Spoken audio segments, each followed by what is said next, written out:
Selanjutnya kepada Puang Andi, Carmila, dan setelah itu Prof.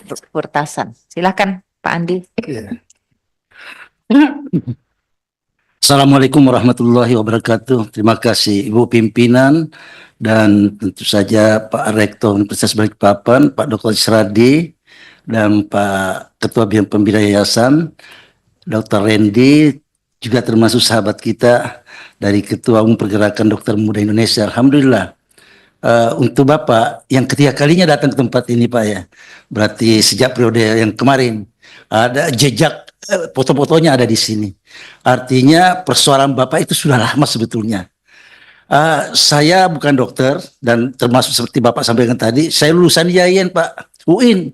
Ya sebentar lagi ada kedokterannya juga. Karenanya, tapi selama 10 tahun ini istri saya itu selalu dapat surat-surat dari daerah, dari macam-macam dari keluarganya tentang keluhan-keluhan seperti yang Bapak Ibu sampaikan tadi. Alhamdulillah. Jadi saya lihat Bu pertemuan ini menyangkut ada hal. Pertama, saya tahu Kalimantan Timur ini kan PAD-nya tertinggi seluruh Indonesia. Tertinggi Bu. Melampaui Jakarta yang 91 triliun, melampaui Jawa Timur, melampaui Jawa Barat dan sebagainya, tertinggi. Masa sebuah provinsi tertinggi PAD-nya tidak mampu mendirikan fakultas kedokteran? Ini luar biasa yang hal yang perlu dikritisi oleh kita semuanya. Karena itu tadi Pak Rektor menyampaikan bahwa menyangkut dua hal, sarana dan prasarana. Sarana sudah tercukupi, prasarana sudah dicari kemana-mana sampai ke ujung Indonesia. Prasarananya tadi dokter-dokter yang dibutuhkan. Toh masih tetap ada yang namanya moratorium. Kenapa? Tadi mungkin Bapak pendekatannya ilmu pendekatannya mungkin kurang, seperti yang Bapak singgung sendiri kan? Atau kenapa Bapak tidak mengambil konsultannya dari itu yang menentukan Pak, konsultan. Perlu itu, ujung-ujungnya kan ada duit undang-undang itu. Mungkin itu, mungkin. Kenapa? Karena tidak terjadi pada hal yang sama. 3 tahun yang lalu di tempat ini kami juga menerima dari Universitas Muslim Makassar. Seperti yang dikeluhkan oleh Bapak semuanya. Tapi itu sudah ada Pak, keluar. Pertanyaannya kenapa Bapak tidak keluar? Itu juga perlu pertanyaan besar. Karenanya ini menyangkut tadi regulasi. Itu sudahlah regulasi nanti kaitannya dengan dokter muda tadi juga. Ini menyangkut disparitas Jawa dan luar Jawa. Bahkan secara banal Bapak mengatakan tidak perlu lagi ada kedokteran, fakultas kedokteran dibuka di Jawa. Itu juga tidak adil juga. Karena dokter kita masih sedikit kalau dikumulasi dengan penduduk bangsa ini 280 juta. Kemudian Bapak ada diskriminasi. Wah, ini betul-betul bukan negara Pancasila ini. Ada antara disparitas, diskriminasi, ada anak tiri dan tidak anak kayu dalam hal ini oleh Kementerian Pendidikan tentu saja yang mengungkapkan itu. Karenanya saya minta Bu, karena ini sudah ketiga kalinya menghadapi hal yang sama, dan kebetulan kemarin kita mengundang yang namanya keahlian DPR. Ini menyangkut tadi undang-undangnya itu sendiri yang regulasinya yang tidak jelas, yang berkelindang satu sama lain. Kita perlu mengundang seperti yang disampaikan oleh Habib tadi. Perlu ada pertemuan khusus ini Bu, karena Bapak tadi juga menyinggung, ingat Pak, Menteri Disdasmen sekarang bukan perguruan tinggi, itu juga mantan Sekjen Muhammadiyah, sekarang menjadi Menteri Pendidikan. Dan Fakultas Muhammadiyah, Dokteran Muhammadiyah itu luar biasa banyaknya. Dan bisa juga terus keluar.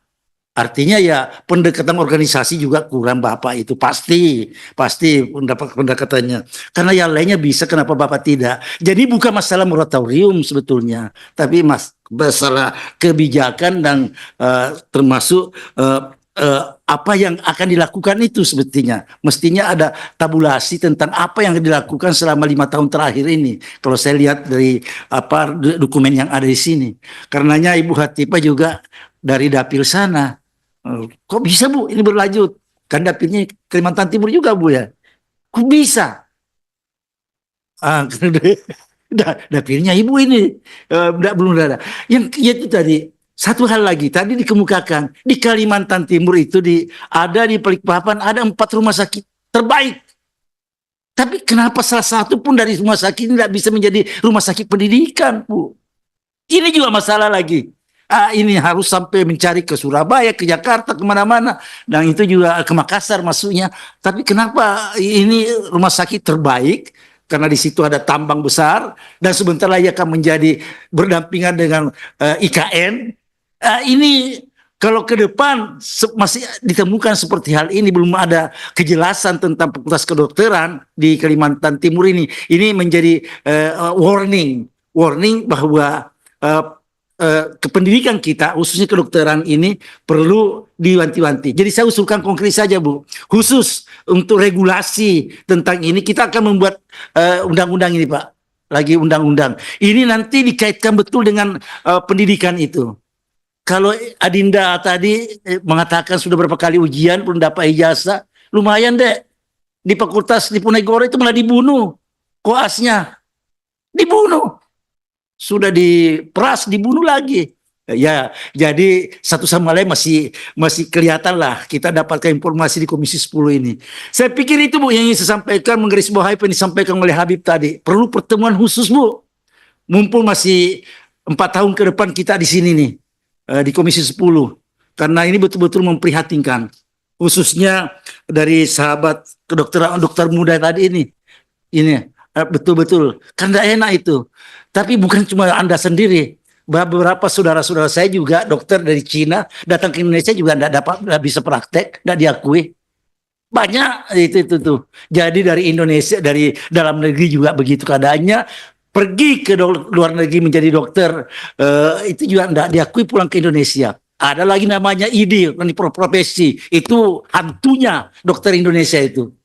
ID pernah saya kemukakan di sini, itu dibubarkan saja. ID perlu dibubarkan, karena itulah yang menghantui dokter-dokter kita untuk berpraktek. Itu menjadi mafia itu, Pak. Dan pernah saya sampaikan di depan menteri. Ternyata bukan kewenangan menteri, Bu.